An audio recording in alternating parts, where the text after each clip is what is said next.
nos encontramos nuevamente en nuestro programa Sexualmente Vivos y pues tenemos afortunadamente la compañía de la doctora Claudia Palacio, dermatóloga, quien es egresada de la Universidad Pontificia Bolivariana, además es médica obviamente, y es la persona que nos acompaña hoy y muy experta en el tema, porque tenemos una pregunta inmensa con el tema del herpes. Pero antes le vamos a dar la bienvenida a la doctora. Doctora, buenas noches.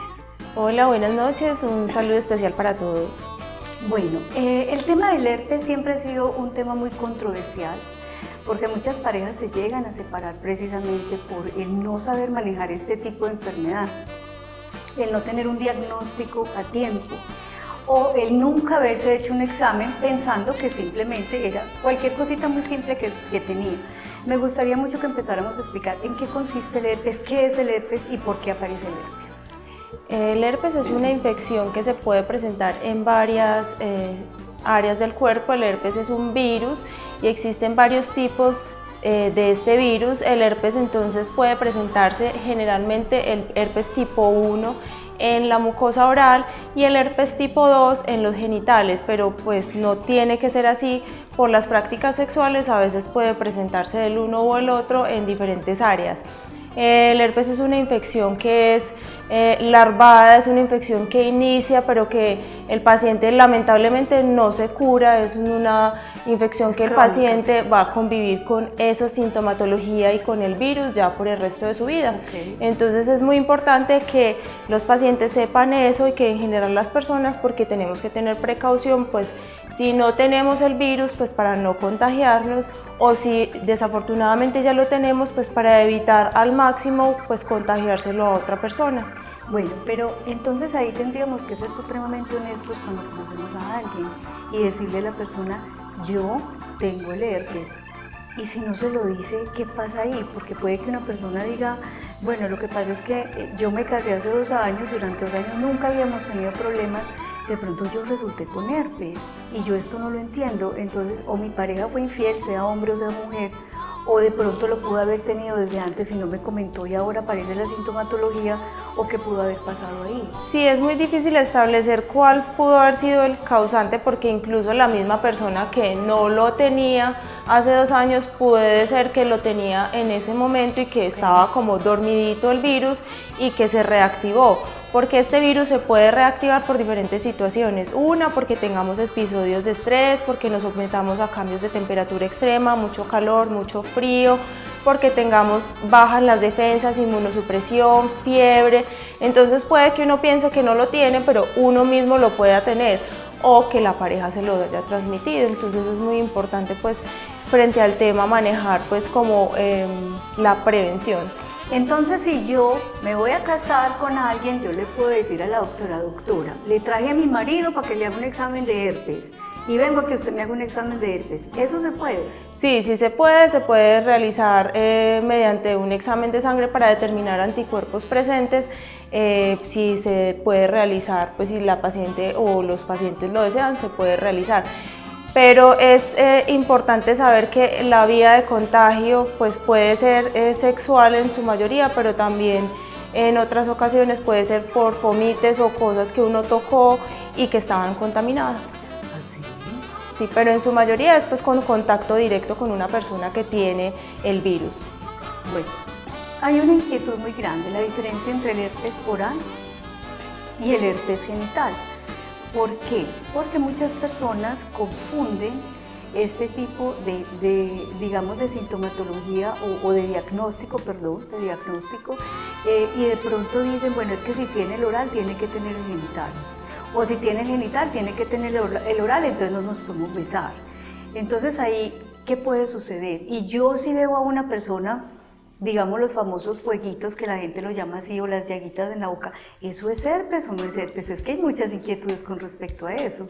Sí, pues inicialmente pues para que las personas pues cuando vean a alguien, pues uno no puede hacerle pues como una pesquisa, en ocasiones uno puede verlo y pues la persona no tener necesariamente un herpes oral, pero en general el herpes oral se presenta en la mucosa de los labios y se presenta con pequeñas vesículas en esta zona. Ese sería el herpes oral. No necesariamente quien tenga herpes oral va a tener herpes genital. Generalmente el herpes oral es por el tipo 1, el herpes genital es por el virus tipo 2, pero no necesariamente tiene que ser así. Y no necesariamente coexisten ambas infecciones. Pero si ya uno ve que una persona está con una lesión activa de herpes oral, pues lo principal es tener precaución para que no se nos vaya a transmitir. Ahí está pues como la parte de besos, evitarlo, la parte de compartir pues como diferentes utensilios pues para que no se nos vaya a contagiar. Sin embargo, también hay una noticia no tan buena con las personas que tienen el herpes y en general para todos, que también puede transmitirse así la persona no tenga la infección activa, tanto en los labios como en los genitales. ¿Eso qué quiere decir? Que no solo transmite quien tiene la lesión en los labios o si tiene la lesión en los genitales. Sin síntomas. Sin síntomas también el virus puede transmitirse. Entonces por eso es un tema complejo, porque tú puede que no detectes ninguna lesión evidente en tu pareja, pero él haya tenido herpes hace 10 años y te lo puede perfectamente transmitir. Bueno, doctora, hay algo muy importante que yo considero y es, a uno de los dos le diagnostican herpes genital. Resulta que a partir de eso comienza a cambiar el ejercicio de la vida sexual a partir de esto, ¿cierto? Digamos que ya se hicieron los exámenes, una persona lo tiene, una persona no lo tiene. ¿Cómo es el manejo de esa enfermedad con la vida sexual? Porque es que una cosa es yo decir, no, yo te amo mucho, no hay problema, pero cuando ya empiezan de pronto a aparecer síntomas en quien no lo tenía, o quien ya empieza a tener miedo a tener relaciones sexuales, porque entonces cada vez que me toque yo tengo el alto riesgo de contagiarme, ahí cómo vienen a ser los cuidados. Sí, en general entonces pues los pacientes deben saber que debe existir el respeto y la confianza pues para comunicarle a la pareja el diagnóstico y que así no tengan la infección activa pueden ser transmisores. Obviamente se transmite más y existe más riesgo cuando está la infección activa, porque si ella está activa el virus digamos se transmite más fácil. Tiene con más fuerza. Exacto. Ya con el tiempo va perdiendo digamos la fuerza, entonces si no hay lesión pues se disminuye un poquito la forma de contagio, pero es importante que la pareja sepa y quien no está contagiado asuma su decisión ya de continuar o no pues las relaciones, porque ya es una decisión pues muy personal, sabiendo que los síntomas van a persistir pues como por toda la vida. Bueno, pero entonces hay otra situación, el uso del condón para practicar sexo oral y el uso del condón para la penetración, ¿serían suficientes o no? Pues es un tema que en algunos reportes de literatura se ha manifestado que para este tipo de infección el condón no es suficiente.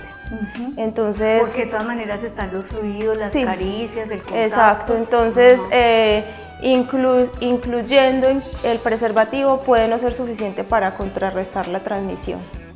Bueno, hay varias situaciones, por ejemplo, que son las faltas de costumbre que nosotros tenemos en las parejas cuando se van a casar. Yo siempre les digo, bueno, antes de casarse, por favor, el examen del herpes, el VIH, el VPH, la sífilis, usar condón el primer año. Bueno, tenemos que tener muchas precauciones.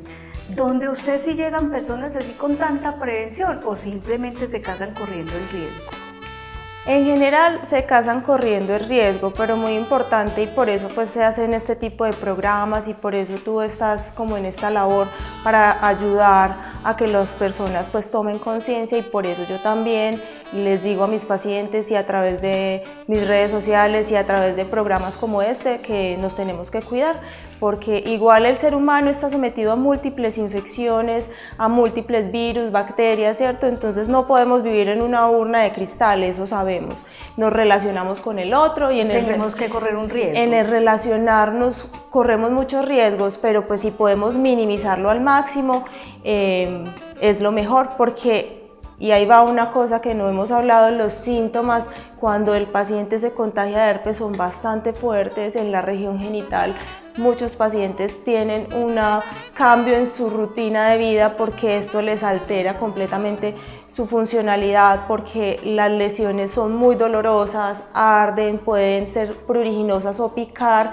Entonces es una infección que puede cambiarte tu estilo de vida, porque se puede desencadenar incluso solo con sentarte en el bus y resulta que la silla estaba muy caliente y ese calor hace que se reactive el herpes. Cualquier mínima acción puede hacer que se reactive, entonces las personas se les deteriora mucho la calidad de vida. Entonces lo más importante, cuidarnos, cada uno su autocuidado, y a partir de su autocuidado pues estamos cuidando al otro.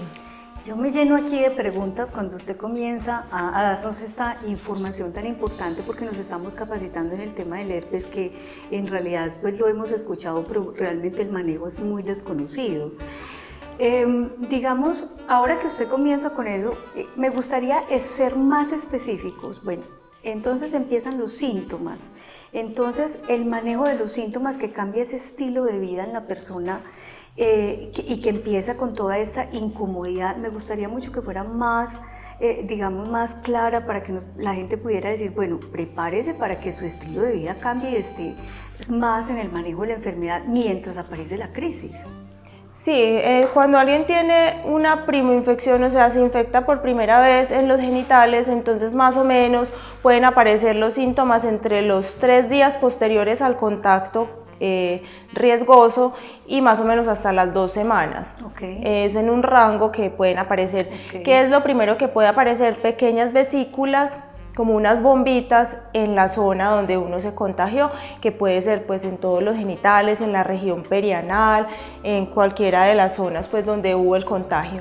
Se forman las vesiculitas, y estas vesículas cuando empiezan a aparecer la primera vez pueden ser acompañadas de dolor, de mucho ardor. Algunos pacientes pueden tener fiebre, malestar general, como sentirse muy débiles y muy indispuestos en general. Ya cuando digamos se resuelve esta crisis de primera vez, que puede durar unos 7 a 10 días, la lesión visible y los síntomas van disminuyendo gradualmente, entonces ya puede que esta quede dormidita por un tiempo, pero si después tenemos alguno de los factores desencadenantes que hemos dicho, por ejemplo, se fue uno para un sitio que hay mucho calor, está muy estresado porque en el trabajo tiene muchas responsabilidades, sí. Entonces eso puede hacer que se active otra vez porque ya el virus está con nosotros.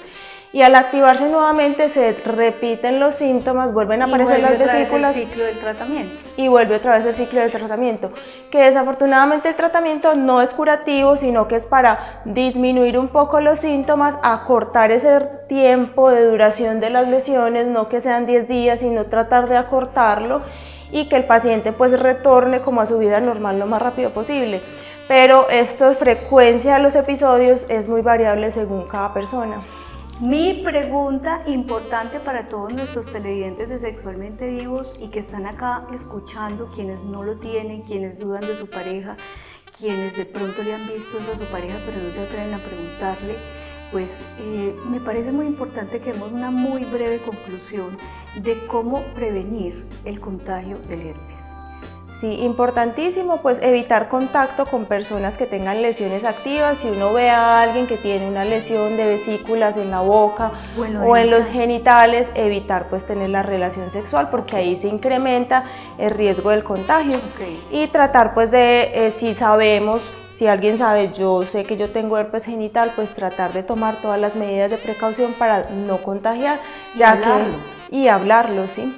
Tenemos que ser capaces de ser honestos y contar, pues se supone que estamos con la pareja, que tenemos que se supone que la amo, y que tenemos la intimidad para contarnos pues como nuestras situaciones, y esta es una situación especial y como hablamos que cambia la vida y cambia el funcionamiento de nuestro organismo. Doctora, sus teléfonos, sus contactos, porque yo creo que aquí muchas personas van a tener la posibilidad de poder consultar con la doctora Claudia con mucha tranquilidad. Sí, se pueden comunicar conmigo al teléfono 366-2890 y también pueden seguirme a través de redes sociales en Instagram y en Facebook como dermatóloga Claudia Palacios. Bueno, yo te agradezco mucho, doctora, por haber estado con nosotros, y pues aquí los sigo esperando porque a continuación viene una sección muy interesante para ustedes, así que no se la pueden perder.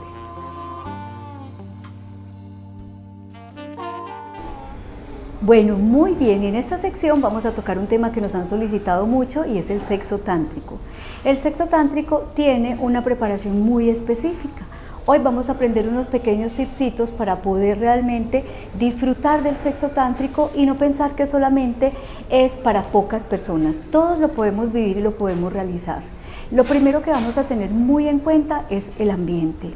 Vamos a adecuar nuestro espacio con los colores que nos gustan, las fragancias que nos gustan, los muebles que nos pueden gustar, o lo hacemos en el piso, en una, digamos, como en una camita o una colchonetica que nos da muchísima comodidad.